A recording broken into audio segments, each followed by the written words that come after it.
ಮುಂದೆ ಏನಾತಂದ್ರ ಇಲ್ಲಿ ಅವರಿಗೆ ಮಂಡ್ಯದಾಕಿ ಇನ್ನೊಬ್ಬಕ್ಕೆ ಹೇಳ್ತಿದ್ರು.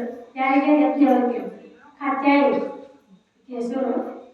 ಈಕಿ ಎರಡನೇದಾಕಿ ಮೈತ್ರಾದೇವಿ. ಈಕಿನ ಮದುವೆಯಾಗಿ ಅವ್ರ ಮನೆಗೆ ಕರ್ಕೊಂಡು ಹೋಗ್ತಾರ. ಅಲ್ಲಿ ಏನಾಗ್ತದಂದ್ರ ಕಾತ್ಯಾಯಿನಿ ಬರೆಯ ಭೋಗ ಭಾಗ್ಯದೊಳಗ ಮುಳುಗಿರ್ತಾಳೆ. ಆಕಿ ಭಾಳ ಈಕಿಗತನ ಜ್ಞಾನದೊಳಗೆ ಇರಂಗಿಲ್ಲ. ಈಕಿ ಜ್ಞಾನವನ್ನ ಮೆಚ್ಚಿ ಬಂದಾಳ ಅವನಿಂದ. ಆಕಿ ಭೋಗ ಭಾಗ್ಯವನ್ನ ಮೆಚ್ಚಿ ಬಂದಿರ್ತಾಳ. ಅವಾಗ ಯಜ್ಞವಲ್ಕರು ಏನ್ ಅದು ಬರೀ ಒಟ ಸಾವುಕಾರ ಸಾವನ್ನ ಯಾರು ಕೂತಿರ್ತಾರ. ಮತ್ತೆ ಈಕಿ ಬರೋಣ ಆಕಿ ತೀರಾಟ ಮಸ್ತಕ ಚಾಲು ಆಗ್ತೈತಿ. ಆಗ ಈಗ ಹೆಂಗೆ ಇರಂಗಿಲ್ಲ. ಅವಾಗ ಏನಾಗ್ತದಂದ್ರ ಆಕಿ ಕೇಳ್ತಾಳ ಯಜ್ಞವಲ್ಕರಿಗೆ, ನೋಡು ನನಗೆ ಅದು ಬೇಕು ಇದು ಬೇಕು ಎಲ್ಲ ಬರೀ ಕಿಟಿಕಿಟಿನ ಮಾಡ್ತಿರ್ತಾಳೆ. ಅವಾಗ ಯಜ್ಞವಲ್ಕರು ಹೇಳ್ತಾರ, ಏನಾರ ಬೇಕು ದಿನಾಲು ಭಾಳ ನಮಗೆ ಕಿಟಿಕಿಟಿ ಆಡಿದ್ರೆ ಏನಾರ ಬೇಕು ಹೇಳು ಅಂತ ಯಜ್ಞವಲ್ಕರು ಕಾತ್ಯಾಯಿನಿಗೆ ಕೇಳ್ತಾರ. ಅವಾಗ ಕಾತ್ಯಾಯಿನಿ ಹೇಳ್ತಾರ, ಏನ್ ಹೇಳ್ತಾರಂದ್ರ ನನಗ ಈ ಸಿರಿ ಸಂಪತ್ತ ಇದೆಲ್ಲವೂ ಬೇಕಂತ. ಮತ್ತ ಅವ್ರ ಪತಿಯೊಳಗ ಸಾವಿರಾರು ಆಟೋ ಇದು ಔಷಧಿಗಳನ್ನ ಬೇಕಾಗಿ ಎಲ್ಲ ಮಟ್ಟ ಭೋಗವಾಗಿ ನನಗೆ ಬೇಕು ಅಂತಾಳ. ಅವಾಗ ಇವರು ಯಜ್ಞವಲ್ಕರು ಏನ್ ಮಾಡ್ತಾರಂದ್ರೆ ಈಕಿಗೆ ಇಬ್ಬರಿಗೆ ಅರ್ಧ ಭಾಗವನ್ನ ಮಾಡ್ತಾರ. ಮಾಡಿ ಅದ್ರಾಗ ಅರ್ಧ ಭಾಗ ಕಾತ್ಯಾಯಿನಿ ಕೊಡ್ತಾರ.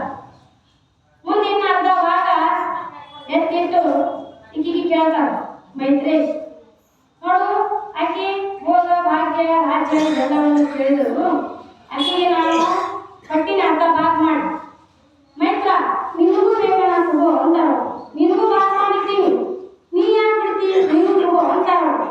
ಅವಾಗ ಆಕೆ ಮೈತ್ರಾದೇವಿ ಹೇಳ್ತಾಳ, ಎಲ್ಲವನ್ನು ಇಬ್ಬರಿಗೆ ಅರ್ಧ ಮಾಡಿ ಕೊಟ್ಟು ಅವಾಗ ರಾಜ್ಯವನ್ನು ತ್ಯಾಗ ಮಾಡಿ ಹೊರಟಿರ್ತಾನೆ ಯಜ್ಞವಲ್ಕ ಗಂಡ ಪತಿ. ಮೈತ್ರಾದೇವಿ ಹೇಳ್ತಾಳ, ನಿನಗ ಈ ಅರಮನೆಯನ್ನ ತೊರೆದ ನೀ ಬಂದಿ, ಈ ಅರಮನೆಯೊಳಗ ಸುಖ ಇಲ್ಲ ಅನ್ನೋದು ನಿನಗೆ ಗೊತ್ತಾಗ್ಯದ. ಅಂದಮೇಲೆ ನಿನಗೆ ಅಲ್ಲಿ ಆನಂದ ಸಿಗಲಾರ ನೀ ಹೊರಟಿಯಲ್ಲ, ಈ ಭೋಗ ಭಾಗ್ಯ ನನಗೆ ಏನು ಬೇಡ, ನಿನಗೇನು ಆನಂದ ಸಿಗಲಾರ ಬಂದಿಲ್ಲ, ಆ ಆನಂದನೇ ನನಗೆ ಬೇಕಾಗ್ತದೆ. ಅದೇನು ನೀನು ಬೇಕು, ನಿನ್ನೊಳಗಿರುವಂತ ಜ್ಞಾನನ ನನಗೆ ನೀ ಕರುಣಿಸು, ಆ ಜ್ಞಾನವನ್ನ ತಿಳಿದ ಮುಕ್ತ ಆಗಿನ ಹೇಳ್ತಾಳೆ ಮೈತ್ರಾದೇವಿ. ಅಂದ್ರ ಈ ಜಗದೊಳಗ ಯಾವುದೂ ಸ್ಥಿರ ಇಲ್ಲ, ಯಾವುದೂ ಸ್ಥಿರವಲ್ಲ ಜಗದೊಳಗೆ. ಬರುವಾಗ ಬರೀ ಕೈಲಿ ಬಂದು ಹೋಗುವಾಗ ಬರೀ ಕೈಲಿ ಹೋಗುವೆ, ಬಂದು ಹೋಗುವ ನಡುವೆ ನಾನು ನನ್ನದು ನನ್ನಿಂದಲೇ ಎಂಬುವುದನ್ನು ಬಿಡು. ಶಿವಯೋಗಿ ಸಿದ್ಧ ಆನಂದ ಮೂರ್ತಿಯೇ, ಇದು ಎಲ್ಲವೂ ನೀನು ನಿನ್ನದು ನಿನ್ನಿಂದಲೇ ಎಂಬುವುದನ್ನು ತಿಳಿ. ಆ ಸದ್ಗುರು ಸತ್ಯದ ಅರ್ಥವನ್ನು ತಿಳಿಸಿ ನಿನ್ನನ್ನು ಮುಕ್ತಗೊಳಿಸುವ. ಅಂದ್ರೇನು? ಇದು ಎಲ್ಲ ಸ್ಥಿರ ಐತಂತ ನಂಬಿವು, ಶಾಶ್ವತ ಐತಂತ ನಾವು ನಂಬಿವು. ಇದು ಯಾವುದು ಸ್ಥಿರ ಅಲ್ಲ, ಯಾವುದು ಶಾಶ್ವತ ಅಲ್ಲ. ಭೋಗ ಭಾಗ್ಯ ಸಿರಿ ಸಂಪತ್ತು ಯಾವುದು ಶಾಶ್ವತ ಅಲ್ಲ. ಏನು ಶಾಶ್ವತ ಅಂದ್ರ ಸದಾಕಾಲ ಗುರುವಿನ ಧ್ಯಾನ ಭಜನೆಯನ್ನು ನಾವು ಮಾಡ್ತಾ ಇದ್ದೀವಂದ್ರ ಏನಾಗ್ತದಂದ್ರ ಸದ್ಗುರುವಿನ ಶಿವಯ್ಯಪ್ಪನವರ ಪಾದದಲ್ಲಿ ನಾವು ಗಟ್ಟಿಯಾಗಿ ಭಕ್ತಿಯನ್ನ ಮಾಡಿವಂದ್ರ ನಮ್ಮ ಮನಸ್ಸನ್ನು ಹಸನಾಗ್ತದ, ನಮಗಲ್ಲಿ ಮುಕ್ತಿ ಅನ್ನುವಂಥದ್ದು ಸಿಗ್ತದ. ಯಾವುದು ಸ್ಥಿರ ಅಲ್ಲ. ಹಂಗ ಅದು ಬೇಕು ಇದು ಬೇಕು ಎಲ್ಲಾನು ನಂದ ಅಂತೀವಿ. ಮನಿ ನಂದು, ಹೊಲ ನಂದು, ಹೆಣ್ಣು ನನ್ನ, ಮಕ್ಕಳು ನನ್ನ ಎಲ್ಲರೂ ಅಂತೀವಿ. ಯಾವುದು ನಾನು ಅಲ್ಲ ನನ್ನದು ಅಲ್ಲ. ಹೇ ಸದ್ಗುರುನಾಥ, ಇದೆಲ್ಲವೂ ನೀನು ನಿನ್ನದು ನಿನ್ನಿಂದಲೇ ಅನ್ನೋದನ್ನು ನಾವು ತಿಳ್ಕೊಂಡು ಬಂದ್ರೆ ಕಲ್ತೀವಂದ್ರ ಮುಂದ ಆ ಸದ್ಗುರುವಿನ ಶಿವಯ್ಯಪ್ಪನವರ ಆಶೀರ್ವಾದದಿಂದ ಮುಕ್ತಿ ಅನ್ನುವಂಥದ್ದು ನಮಗ ದೊರಕೇ ದೊರಕೈತಿ. ಅದನ್ನು ನಾವು ಅಲ್ಲಿ ತಿಳ್ಕೊಬೇಕಾಗಿದೆ. ಎಷ್ಟು ದಿನ ಐತ್ರಿ ಏನ್ ಮಾಡ್ತಾರೆ ಎಲ್ಲರೂ ದಿನ ಖಾಲಿ ಅದ. ಆಡು ಭಾಷೆದಾಗ ಹೇಳ್ತಿರ್ತೀವಿ ನೋಡು, ಹಂಗ ಅದ ಎಲ್ಲ ಖಾಲಿ ಅದ ಅಂತ ಬರ್ತಿದ್ರು ಇಂಥ ಬಾಳೆ ಮಾಡ್ತಿರು. ಹೆಂಗಂದ್ರ ಮಕ್ಕಳ ಮನೆಯಾಗ ಚಾಂದ ಸೀರೆ ಉಂಡ್ರ ನಮಗ ಮನುಷ್ಯಗೆ ಸಮಾಧಾನ ಇರ್ತದೆ. ತಳಮಳ ಆಕೈತೆ. ಅವ್ರು ಚಂದ ಮನೆ ಕಳ್ಸಿರ ಅದ್ರ ಹೆಂಗಾರ ಮಾಡಿ ಅವ್ರು ಕಡ್ದು ಅದನ್ನ ನೋಡ್ಬೇಕು ಅನ್ನೋದು ಮನಸ್ಸು ನಮಗೆ ಇರ್ತದೆ. ಯಾಕಂದ್ರ ಈ ಮನಸ್ಸ ನಮ್ಗೆ ಶುಚಿ ಇರ್ಬೇಕು. ಇವತ್ತಿನ ದಿವಸ ನಾನು ನನ್ನ ಮನದಾಳದ ಮಾತನ್ನು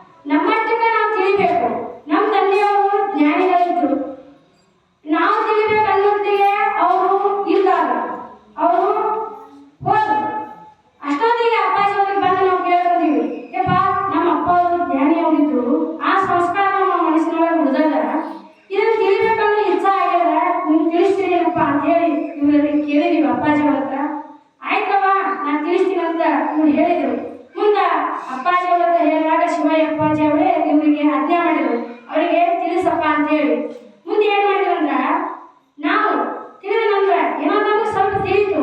ಅವಾಗಪ್ಪ ನಿಮಗ ಗುರುದಕ್ಷಿಣೆ ನಾವು ಕೊಡ್ಬೇಕಂತ ಮಾಡೀವಿ, ಏನಾರ ನೀವು ತಗೋರಿ ಅಂದಾಕಾರ ಅವಾಗ ಅವ್ರು ಏನ್ ಹೇಳಿದ್ರಂದ್ರ, ನೋಡವ್ವ ನೀವು ಕೊಡತಕ್ಕಂತ ರೊಕ್ಕ ಆಗಲಿ ಬಂಗಾರ ಆಗಲಿ ಬೇಳೆ ಆಗಲಿ ಯಾವುದೂ ಸ್ಥಿರ ಅಲ್ಲ. ನಾ ಅದಕ್ಕ ಆಶೆ ಪಡಂಗಿಲ್ಲ. ನನಗೆ ನೀವು ಯಾವ ದಕ್ಷಿಣೆನೂ ಕೊಡಬೇಡ್ರಿ, ಜ್ಞಾನ ಸಂದೇಶನ ಗುರುದಕ್ಷಿಣೆ ಮಾಡಿದ್ರು ಅಪ್ಪಾಜಿ ಅವರು. ಅವತ್ತಿನ ದಿವಸ ನಾವು ಎಷ್ಟೇ ಕಷ್ಟ ಆಗಲಿ ಏನೇ ಆಗಲಿ ಅಪ್ಪಾಜಿ ಅವರು ನಮ್ಮ ಜ್ಞಾನವನ್ನು ಕಲ್ಪಿಸ್ಯಾರ. ಅದನ್ನ 4 ಜನಕ್ಕೆ ಹೇಳಿ ನೀವು ಹೇಳಿದ್ರಂದ್ರ ಅಲ್ಲೇನು ಪುಣ್ಯ ಪ್ರಾಪ್ತಿ ಆಗ್ತದಲ್ಲ ಅದನ್ನ ಗುರುದಕ್ಷಿಣೆ ಅಂತ ಹೇಳಿದಾಗ ನಾವು ಇದನ್ನು ತಲೆಯಾಗ ತಗೊಂಡಿವೆ ಹೊರತು ಇಲ್ಲಿ ಹೇಳಬೇಕು ಅಲ್ಲಿ ಹೇಳಬೇಕು ಇಚ್ಛಾ ನಮ್ಗೆ ಏನೂ ಇಲ್ಲ. ಆಯ್ತು ನಮಗ ಶಿವಯ್ಯ ಅಪ್ಪಾಜಿ ಅವ್ರಿಗೆ ಹೇಳಿದ್ರು, ಅವರು ನಮ್ಮ ಕತ್ನಳ್ಳಿ ಒಳಗೆ ಹೇಳಕ್ ಅವಕಾಶ ಮಾಡಿಕೊಟ್ರು. ಈಗ ಪರ್ಯಂತರೂ ವರ್ಷ ಪರ್ಯಂತರೂ ಅಪ್ಪಾಜಿ ಅವರು ನಮಗ ಅಲ್ಲೇ ಇಲ್ಲೇ ಎಲ್ಲ ಕಡೆ ಕಾರ್ಯಕ್ರಮವನ್ನ ಹಿಡಿದಿರ್ತಾರ ಕೊಟ್ಟಿರ್ತಾರ, ಅವ್ರ ಕಡೆಗೂ ನಮ್ಮನ್ನ ಕರ್ಕೊಂಡು ಹೋಗಿರ್ತಾರ. ಮತ್ತೆ ಇನ್ನೊಂದು ಇಲ್ಲಿ ನಮ್ಗೆ ಹೇಳ್ಬೇಕನ್ನೋದು ನಮ್ಗೆ ಇಚ್ಛಾ ಇರ್ಲಿಲ್ಲ. ಯಾಕಂದ್ರ ಅಪ್ಪಾಜಿ ಅವ್ರಿಗೆ ಹೇಳಿದ್ವಿ, ಯಪ್ಪ ನೀವು ಹೇಳ್ರಿ, ನಾವು ಸುಮ್ ಬರ್ತೀವಿ ಹೋಗ್ತೀವಿ, ನೀವು ಹೇಳ್ರಪ್ಪ ಅಂತೀವಿ. ಅವಾಗ ನೋಡವ ಹಂಗ ಆಗುದಿಲ್ಲ. ನಾ ಏನ್ ಹೇಳಿನಿ ಜ್ಞಾನ ಸಂದೇಶನ ಗುರುದಕ್ಷಿಣೆ ಅಂತ ನೀವು ಹೇಳಿ, ಅದಕ್ಕಾಗಿ ನೀವು ಒಂದು 4 ನುಡಿ ಹೇಳ್ರಿ, ಒಂದು ಪದಾರ್ಥತೆ ಹಾಡ್ರಿ. ಹಾಡಿದ್ರಂದ್ರ ಏನೋ 4 ಜನ ನಿಮ್ಮಿಂದ ತಿಳ್ಕೊಂಡ್ರಂದ್ರ ಆ ಪುಣ್ಯ ನೀವು ಬರೋದಿಲ್ಲ, ಹೇಳಿಕೊಟ್ಟಿನಲ್ಲ ನನಗ್ ಬರ್ತದ. ಅದಕ್ಕಾಗಿ ನನ್ನ ಆಜ್ಞೆಯನ್ನ ನೀವು ಪಾಲಿಸ್ಲಿಕ್ಕೆ ಬೇಕು, ಇಲ್ಲಿ ಹೇಳಲಿಕ್ಕೆ ಬೇಕಂದ್ರು ಗುರುಗಳು. ಅವಾಗ ಇವರು ಆಜ್ಞೆ ಮಾಡಿದಾಗ ನಾವಿಲ್ಲಿ ಏನೋ ಒಂದು 10 ನಿಮಿಷ 15 ನಿಮಿಷ ಇವರು ಕಮಿಟಿಯವರಾಗ್ಲಿ ಗುರು ಹಿರಿಯರಾಗ್ಲಿ ಎಲ್ಲರೂ ಕೂಡಿ ನಮ್ಗೆ ಇಲ್ಲಿ ಹೇಳಕ ಅವಕಾಶ ಮಾಡಿಕೊಟ್ಟಾರ.